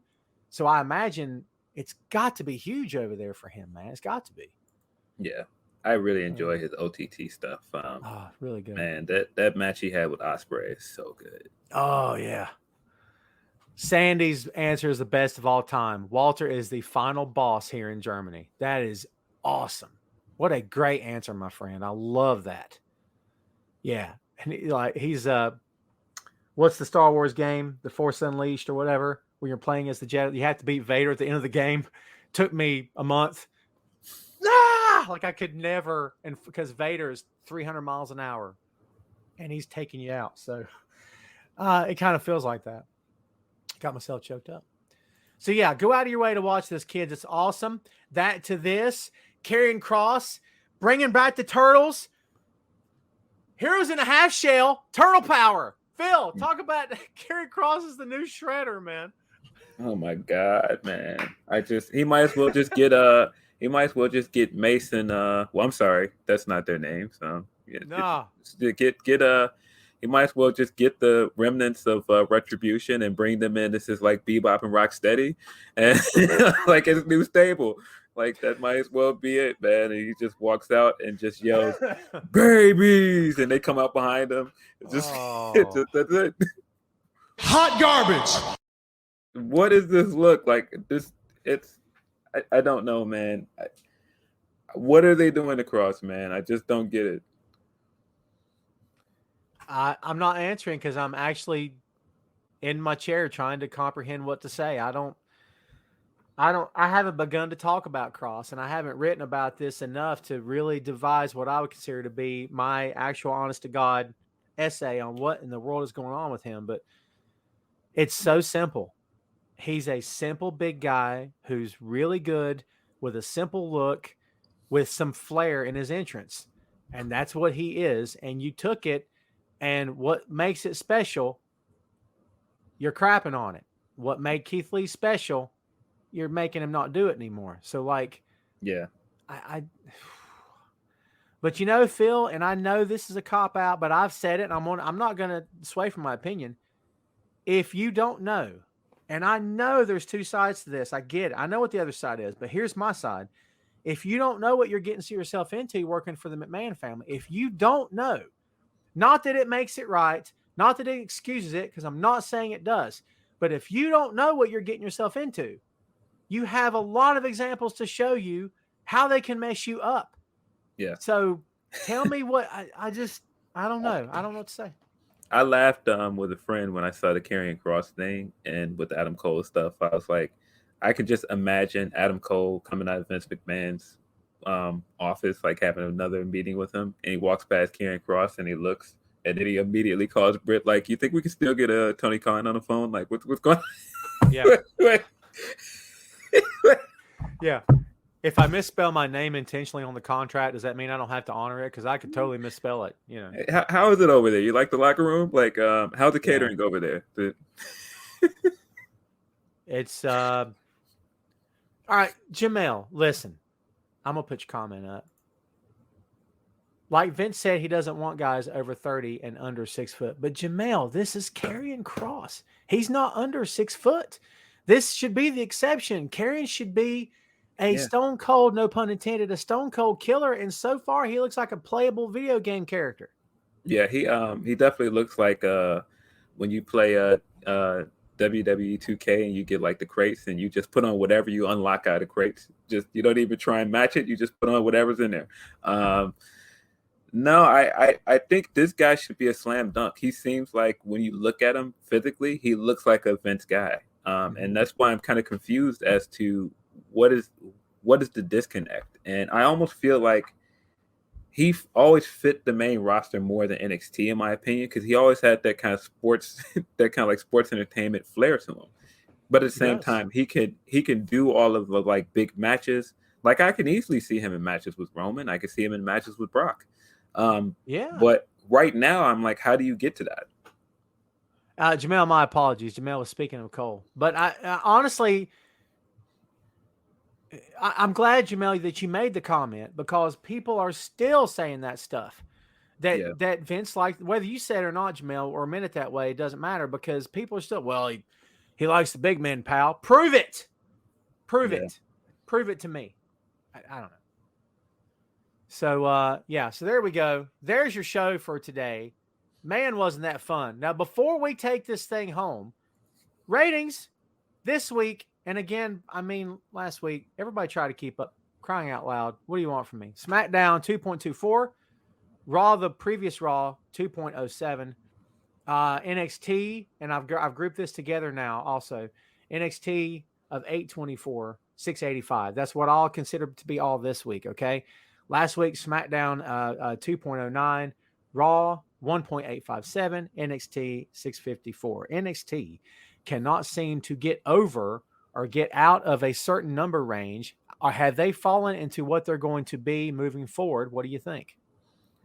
Man, I thought that moving to Tuesdays was going to help it. I just feel like the buzz around NXT has just plummeted. It's sad to see, but I feel like part of that is because they have made NXT feel like it doesn't matter. You're right. If you bring people to the roster and you have to repackage them because what they did over there is not going to work on your other show, then why do I care about watching the other show? You're right.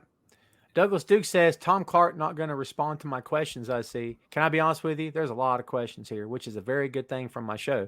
So you are not ignored intentionally. Throw me one, my friend, and I will answer it for you. And if I can't, perhaps Phil will. And if we can't, we'll just go home. Come on, man. Lob it up there. Yes. Give me something. So, real quick, Phil, I didn't include this on the show. Real quick, NWA Empower is coming up.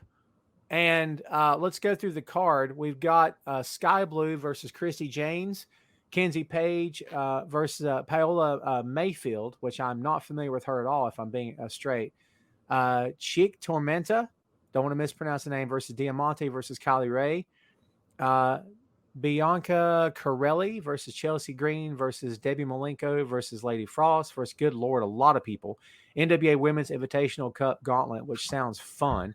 Hex Hell on Heels winner versus okay, I got you. Versus Velvet King Free. Man, there's some stuff here. I'm gonna be honest with you, I'm ignorant on some of these talents. No disrespect to them. Red Velvet versus Colin King versus the Free Babes. My apologies.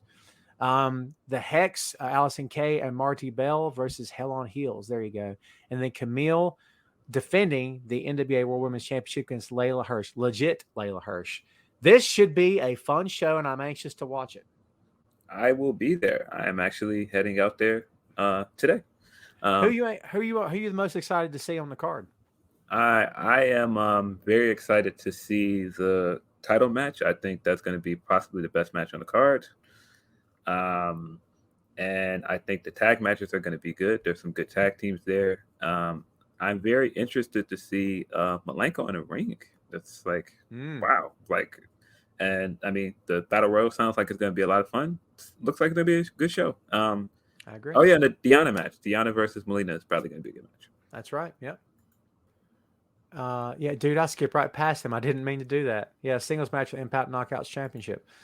So there you go. I didn't want to leave them off. I should have devoted more time to them. My apologies for not doing so. There's so much to talk about all the time. Go ahead. I glanced down to see that question. Like, I don't know what it said. Okay, so we're going to open the floor here, kids, and then we'll get back to that. This was Douglas's question. Who do you think Big E cashes in on? What do you think? I'm gonna assume if Lashley is still champion, he's gonna cash in on Lashley.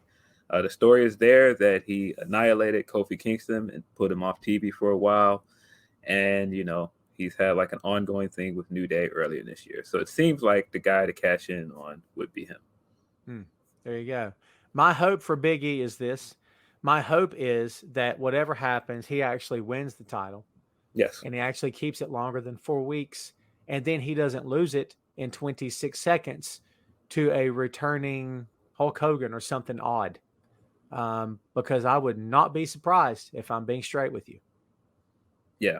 I really like the idea of him cashing in before November and getting that Roman versus Big E champion versus champion match. A lot of people are saying Lashley. I can kind of see both points here. So we'll see. Sandy says Becky needs a new heel theme. You're right. 100% right. I don't think that song fits her anymore.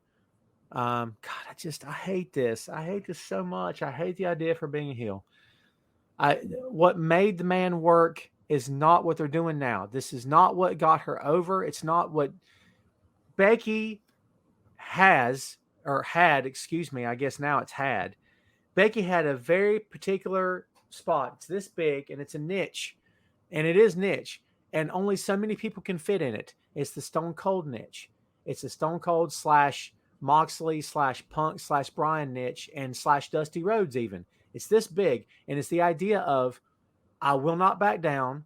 I will not give up. You can stack the deck against me. I will always get back up. And if you want to throw John in there, John's the corporate guy, but it's the idea of it doesn't matter what you do. I will never stop coming for you. It's over now. Now she's the entitled girlfriend, probably soon to be wife of Seth Rollins. And dude, they're going to put them together on TV. It's only a matter of time. Absolutely. WWE's next power couple. They're both going to be heels like Triple H and Stephanie. I'm calling it right now. I hope not. That's what I'm saying. I have to guess though, because apparently this was her idea. I have to guess that the man character, as she envisioned it, it's hard to make it work anymore because she's just not the same relatable character. She has won on high levels now. So you can't still be doing the anti-authority, they're holding me back anymore. No, they're not holding her back anymore. She's the one. She is the face of the division. So it's kind of hard to still do that. And maybe she just didn't have a clear, direction to continue to do that. And I'm totally fine with, reworking a character and evolving. But boy, the execution of this it was bad. Yeah, I agree totally. Ray with the obligatory hip hop question. Redman or Ice Cube? And when Adam Cole wins a major title and he sends you 25 new champ shirts, man, you're getting very creative with this stuff. I got to be honest with you. Also for Phil, did you play Shook Ones for Tom? And could Westbrook finally win a ring? I'm intrigued by the last part. I love the Westbrook question. I am going to go Redman on that Redman and Ice Cube. As for Westbrook, I think that they have a good shot of winning a championship, but it all depends on the X factor and Anthony Davis, who's a hometown guy, staying healthy. I don't know. If he doesn't stay healthy, I don't think they can win. I think Lakers win it all. I swear I do. I think they've stacked that team. I just don't. I'd be surprised if they didn't. I'll say Redman because Ice Cube, he's so mad all the time. Redman's having so much fun, and I love that. I not that one puts me off and the other one doesn't. That's not it. But I just enjoy Redman quite a bit. And no, I still have not listened to the Shook Ones. Don't anybody smack me. I've been very busy. I'm just saying. That's my excuse. I will get to it eventually. I promise you. What else we got here? Let's see. I'll go back to you, Douglas. That's what I think as well. Cashes in on Lashley. Is Brock turning babyface? Douglas, I'll take this one first. Here's what I think. I said this last week, and I'm going to stick to it, man. When it comes to a babyface Brock Lesnar, the issue with a babyface Brock Lesnar is a babyface Brock Lesnar has to sell. Now, that's not a problem. Brock can sell. He sold as a heel really well, I think. I think he's underrated how well he sells. But in order for the heel to get heat, Brock has to be at a disadvantage. Let that get into your heads for a second, that Roman is in charge of the match and Brock's at a disadvantage. Now, you can say, they won't do that. Stop. It's heel versus baby. Yes, they will do that. It may be that Roman capitalized on a knee. He took a wrist. He did, but the whole match is going to be, I've never seen Brock in this kind of shape before. Can he do this? Otherwise, Phil, you gut your top guy with the belt, don't you? Yeah, I don't know how they're going to book this program. I'm curious to see how they work it out. It sure seems like Brock is the face here by default. But I wonder, like, what are they using his for? That's going to be the ultimate question to see how they do this program. If this is just for the Saudi match, I can see this being a one and done. Yeah, and I'll say this again. We were in that chat on Twitter the other night, and everybody disagreed with me, and that's fine. But from where I'm sitting, I've seen Roman and Brock enough. I'm sorry, it's how I feel. I agree. You know, and people disagree with that totally, but. Yeah, I agree. I feel like there are other matchups. I feel like if you're going to bring Brock back, the match to have is Brock versus Lashley. We haven't seen that one yet. That has been the dream match. Bobby's been, trying to get that match for a long time. I think that's the one. Toby just won the day. Looking forward to seeing the Heyman on a pole match. Yeah, and a shark cage above the ring. Oh my God! I just pictured him by his suit coat flailing around like a fish on a pole. Oh my God, it's the funniest thing I've ever put in my head. Oh, you won the day, my friend. I don't think it gets any better than that.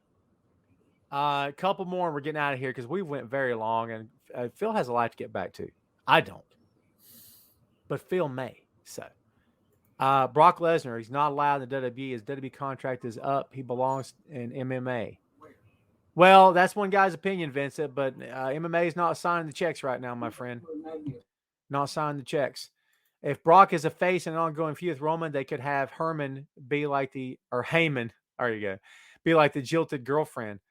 What if they both dismiss Heyman and say, we neither one of you? Oh, dude, Heyman with that sympathetic puppy dog look on his face, like they both fired me. Oh my God, dude, that's actually really good. I'd go for that.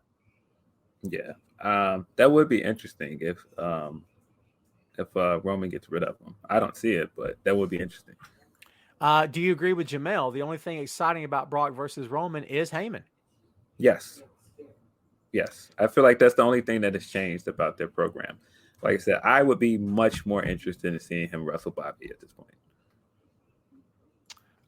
Tim says, Tom and Phil, since AEW been on almost 2 years now, and Rampage going to 3 weeks, do they sometimes surprise you and make you think, I can't believe AEW did that? Plus, will Ben Simmons be traded before the season starts? AEW continues to impress me because they continue to be unapologetically a pro wrestling program. And anyone who doesn't like them says, they're sports entertainment too. Shut up and shut up. There's my comment on that. Will Ben Simmons, dude, I'm a Sixers fan. I am. So this is a tough one for me. What's your thought on the Simmons thing? I think Simmons is gone. If it's not before the season starts, I think it is inevitable. I really think he's going to be gone before the season starts. But if he's not, I can see him being gone by at least All-Star break. Wow. There you go. I kind of believe the same thing. One more thing, kids. Sandy, because you are one of the most devoted TCME, I abbreviate it. See? TCME fans of all time. Thoughts on the Lesnar's new look. Phil, he's on the tractor in Canada, hopped off the tractor, hopped the plane, wiped the crap off his boots, bounced around, and confronted Roman. What do you think about the genetic freak cowboy that is Brock Lesnar? Now, Yeah, with the hair. I really like the idea of a cutscene of him like walking around with like this big beef carcass on his shoulder, and like he walks past the TV and it has Roman saying acknowledge him on it, and he just like throws it off and then hops on a motorcycle and rides all the way to Vegas. That is such a 1980s WWF reference if I've ever heard one. Because Vince and the big shouldered powder blue tux would have booked that angle in 1985 for sure. No doubt about it. Yeah. We'll see what happens, folks. I wanted to give everybody a little taste of everything here today. In case you kids didn't tune in, didn't watch, man, have you missed a good show? The answer is yes. You'll miss another good one next week because your boy will be hanging out with this man here in Chi-Town for All Out next weekend. I promise to post pics and such, and hopefully you guys will dig it. Me and the kid will go live in the crowd in the seats there before the show starts, as we typically always do. Hope you guys enjoy the show. Please, by all means, go drop some cash on the pay-per-view. I don't shill very much for any company, but this is going to probably be a fun show. And so the tickets, I'll tell you off mic how much the tickets were, Phil. Holy God. It's interesting. Before we get out of here, kids, everybody, please thank Phil for hanging out with us again. Phil, thank you as always, my friend. You're the best, dude. And please, before you split, tell the good people out there where they can find you on the internet machine. You can find me on Twitter at PhilDL616. You can find my writing at Bleach Report and probably other places that my exhausted brain does not compute at the moment. There you go. Yeah. Phil, thanks again for hanging out, man. I appreciate you, dude. And I will talk to you very soon. All right, kids, there you had it. Mr. Phil Lindsey in the house. Thanks to as always to Phil. If you have never, for God's sake, if you have never checked out Tom Clark's 6M podcast, please do so. Phil has a standing engagement to be a co-host every Thursday when he may be wanting to have dinner, and I'm keeping him from good hot food. But I enjoy his company as well as his knowledge, and he's a very smart cat, as you can plainly see. And we had fun on the 6M last night. So please, if you've never subscribed to the show, that as well as the main event is always free of charge. I don't charge for any of my stuff. I don't think it's the thing to do for me personally. So please go subscribe. As you see the ticker on the bottom where the main event's available, guess what? 6M is available on the same exact locations. Okay. If you're interested in merch, tinyurl.com/Tom Clark Pods, PODS. Get yourself a t-shirt with the main event logo. Represent, baby. Or with the 6M logo, coffee mugs, phone cases, hats are now available, ball hats. Dude, go check out the site, man. I promise you, you'll love it. If you buy any merch from me with my logos on it, please post photos of yourself on your Facebook page and tag me, okay? And I will put your photos all over my social media. That'd be great of you to do that, man. And I promise you something else. I'm not making a fortune off any one of you. I got my first official deposit from Redbubble, and I did not go buy a car. I was a little short of a new car. A little short, way short of a new car. So that's it for me, kids. I'm going to get out of here. I'm extremely exhausted today. For some reason, can't keep my eyes open. Got a big week ahead of us. I want everybody out there, do me a favor. Go enjoy your weekend. Thanks as always for hanging out. We will see you in 2 weeks from today. Count them. 2 weeks from today, the main event returns. Please stay tuned. A new episode of the 6M podcast drops this coming Tuesday. Stay tuned for that. The newest episode dropped this past Tuesday. It's a regular show. If you're a fan of that show, Phil and I talk about it. Go check it out. Thanks again, kids, for hanging out with us today.